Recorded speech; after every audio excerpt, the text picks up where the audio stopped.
What if I told you the most valuable resource on Earth isn't oil?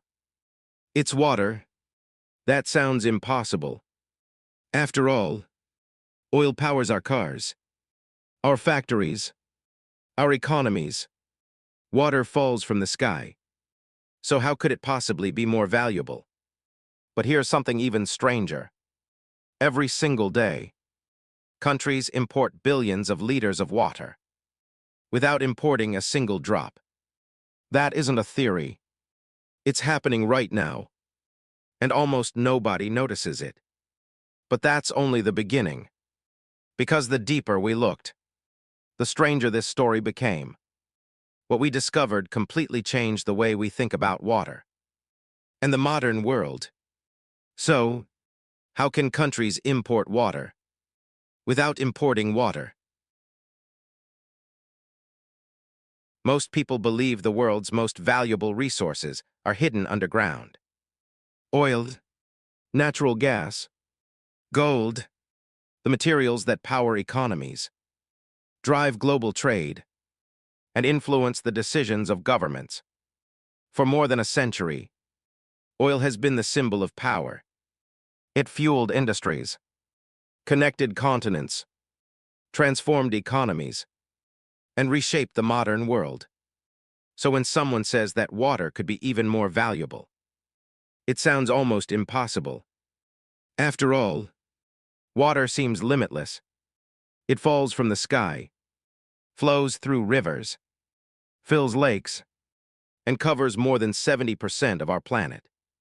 How could something so ordinary ever become more valuable than oil? The answer begins thousands of years ago. Long before skyscrapers, before highways, before modern civilization, humanity kept returning to the same places. Not because they were rich in gold, not because they were rich in oil, but because they were rich in fresh water. The Nile gave birth to ancient Egypt. The Tigris and Euphrates nurtured Mesopotamia. Often called the cradle of civilization, the Indus River supported one of the world's earliest urban societies. And along China's Yellow River, one of history's oldest civilizations began to flourish. This wasn't a coincidence. It was a pattern. Human history wasn't built on land.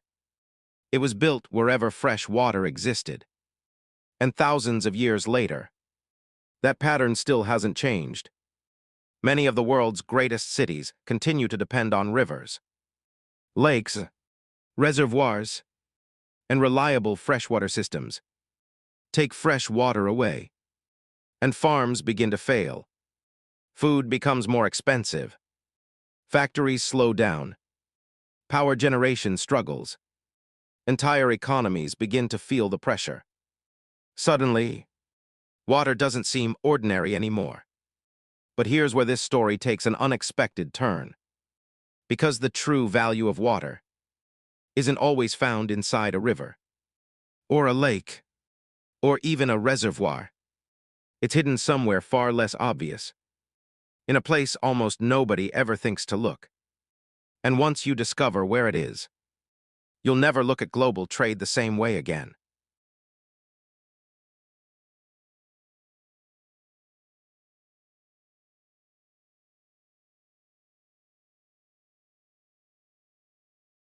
The water you never see. Imagine buying a cup of coffee tomorrow morning. You pay a few dollars, take one sip, and never think about it again. But what if I told you that before those coffee beans ever reached your cup, they had already consumed around 140 liters of water, not inside the cup, long before it ever existed? The coffee plant needed water to grow. The beans were harvested, washed, processed, transported across oceans, roasted, packaged. Before you ever took your first sip, water had already been part of the entire journey. Now open your closet, pick up a simple cotton t-shirt. It feels light, ordinary, forgettable. But producing that single shirt can require around 2,700 liters of water before it ever reaches a store. That's enough drinking water for one person for years. Then there's beef. Producing just 1 kilogram can require around 15,000 liters of water, not because the meat contains that much water, but because growing animal feed, raising livestock, and processing the final product all depend on enormous amounts of it. the same story repeats itself. With rice, chocolate, corn, soybeans, and hundreds of everyday products we rarely think twice about, which raises an obvious question: if all that water was used during production, where did it go? It didn't disappear. It became part of the product's story. Economists call this virtual water. It's the invisible water required to grow, raise, manufacture, and deliver a product. Long before it reaches the customer, you can't see it, you can't touch it, but it's hidden inside almost everything we buy. And that's where this story takes an extraordinary turn. Think about Saudi Arabia, a country with very limited freshwater resources, yet its supermarkets are full. Its restaurants serve food every day. Millions of people continue living, working, and growing their families. How? Because Saudi Arabia doesn't just import food. It imports the water that was used to produce that food somewhere else. The same is true for Japan, Singapore, and many other countries that simply don't have enough freshwater or farmland to produce everything they need.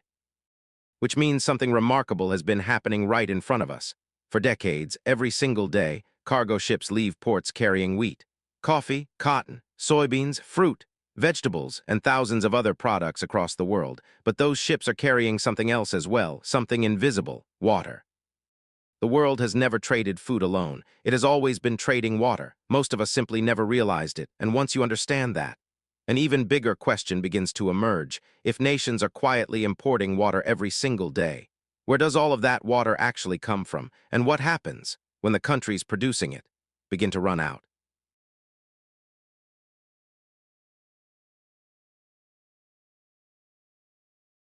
If countries desperately need water, why don't we see giant ships carrying it across the oceans?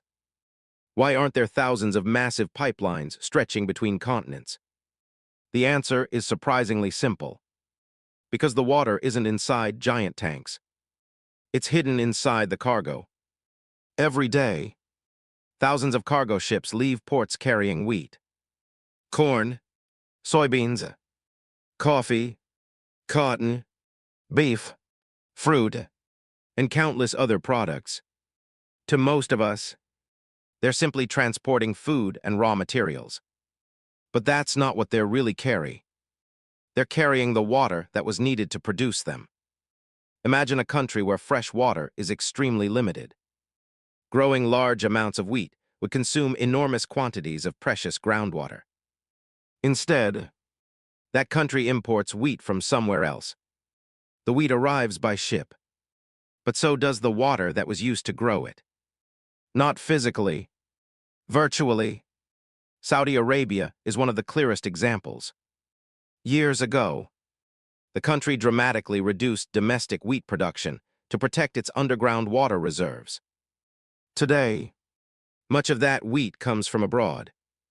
On paper, Saudi Arabia imports grain. In reality, it also imports billions of liters of virtual water. The same story plays out across the world. Japan imports enormous quantities of food because its farmland and freshwater resources are limited. Singapore, one of the most water-conscious nations on Earth, depends heavily on imported food as part of its long-term water security. China imports vast amounts of soybeans every year. Those shipments don't just feed livestock. They also save enormous amounts of domestic water that would otherwise be needed to grow the same crops at home. Now look at the other side of the equation.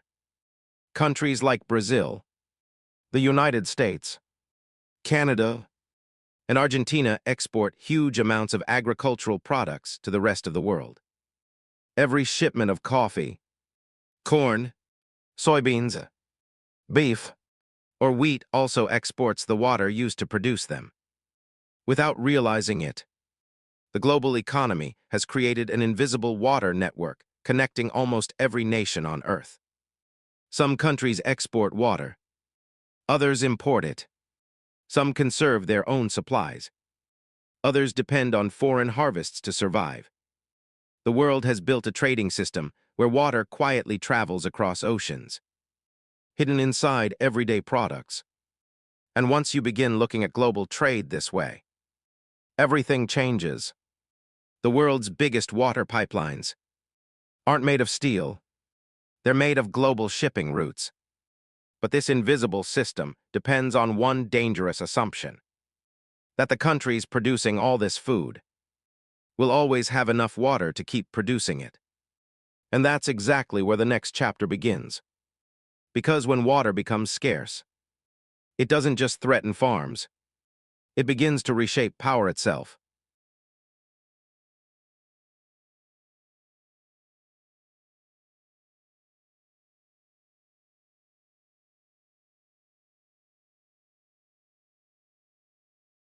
For decades, the invisible water trade has kept the world running. Countries that lacked fresh water could simply import what they needed. The system worked, but only as long as one condition remained true: that the water kept flowing. Because unlike oil, water follows geography, and geography cannot be negotiated. Every major river has something in common. It begins somewhere and ends somewhere else, which creates two very different kinds of countries. Those upstream, who control the source, and those downstream, who depend on it. That simple difference has shaped history for thousands of years. Take the Nile River. For thousands of years, its waters have sustained life across northeastern Africa. Egypt built one of history's greatest civilizations because of it. Even today, millions of people depend on the Nile for drinking water, agriculture, and electricity. But the Nile doesn't begin in Egypt. Its waters travel from countries farther upstream, which means the future of millions of Egyptians depends on decisions made beyond their own borders. That reality became impossible to ignore when Ethiopia began constructing the Grand Ethiopian Renaissance Dam. For Ethiopia, the dam represents electricity, economic growth, and national development. For Egypt, it raised concerns about the future flow of the river that has sustained the country for thousands of years. Neither nation is trying to survive without reason. Both are trying to secure their future. And that's what makes water so different from almost every other resource. One country's solution can become another country's greatest concern. The same story appears elsewhere. The Indus River connects India and Pakistan. The Mekong flows through multiple countries across Southeast Asia. The Colorado River supports cities and farmland across the American Southwest before reaching Mexico. Again and again, the same pattern repeats itself. One river, several nations, one shared resource, different priorities. This isn't simply about nature. It's about economics, energy, agriculture, national security. Because when the flow of water changes, food production changes, electricity changes, entire economies begin to change with it. Water doesn't create conflict by itself, but it has the power to magnify every existing disagreement. And as populations continue to grow, and climate patterns become more unpredictable, the pressure on these shared rivers is only increasing, which leads to an uncomfortable question. What happens when there simply isn't enough water for everyone? Because the greatest challenge may not be who controls the rivers today, but whether there will be enough water left for tomorrow.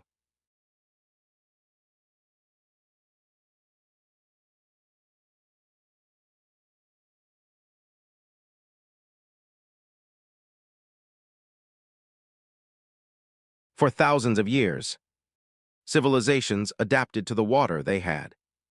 But today, the balance is beginning to change, not because the planet is running out of water, but because the fresh water we depend on is becoming harder to predict, harder to store, and harder to replace. Around the world, rainfall patterns are shifting. Some regions are facing longer droughts. Others are experiencing more frequent floods. Glaciers that have supplied rivers for centuries are shrinking. Underground aquifers, built up over thousands of years, are being pumped faster than nature can refill them.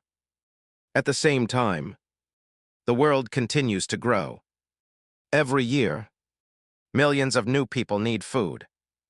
clean water, and energy, which means every year, more water is required, and agriculture already consumes the largest share of the world's freshwater. Producing more food means using even more water. Unless something changes, the warning signs are already visible. Cape Town once came dangerously close to becoming the first major modern city to run out of water. Across parts of the American Southwest, reservoirs have fallen to historic lows after years of drought. In many farming regions, wells must now be drilled deeper than ever before to reach groundwater. These aren't isolated events. They're part of a much larger pattern, a future where water becomes less reliable. Doesn't only affect farmers. It affects food prices, supply chains, energy production, economic stability, and eventually, every household. Because when harvests fail, countries import more food. When exporting countries produce less, global supply tightens, prices rise, and the invisible water trade that has quietly supported the world for decades begins to feel the pressure. The next global crisis may not begin with empty reservoirs. It may begin with rising food prices, broken supply chains, and nations competing for resources that once seemed unlimited. For generations, humanity treated fresh water as though it would always be there. The question now is whether the world can adapt before this silent crisis becomes impossible to ignore. Because the future hasn't been written yet. And that means there is still time to change the ending.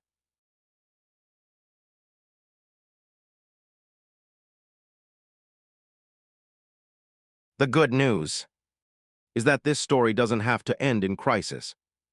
For the first time in history, humanity understands the problem before it's too late.